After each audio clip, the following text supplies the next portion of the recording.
Change does not roll in on the wheels of inevitability, but comes through continuous struggle, and so we must straighten our backs and work for our freedom.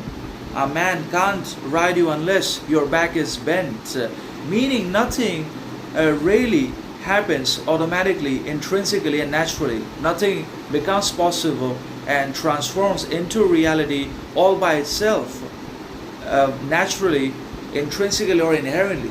But everything becomes possible because of the hard work, dedication, and evolution of nature and biology, and also because of our individual dedication, discipline, desire, intention, clarity, ambition, and also because of our personal and collective effort, growth, progress, learning, as well as our development, cultivation, and growth of integrity, morality, character, sovereignty, individuality, and distinction of attitude and virtue and talent that has brought about all this advancement and enhancement into the world in which we are living, that we sometimes cannot identify ourselves.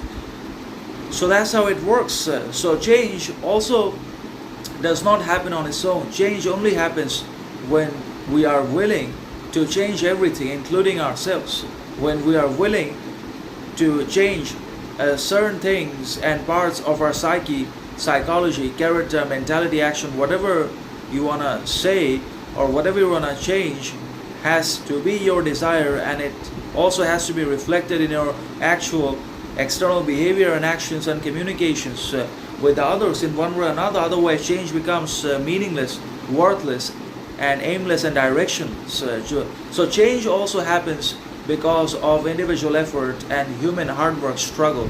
And similarly, freedom is also not going to be given to us automatically, intrinsically, or inherently, either by nature or provided to us by our governments and elected politicians, and the people that we have voted into power also are not going to do anything significant, fundamental, meaningful, moral, responsible for any of us.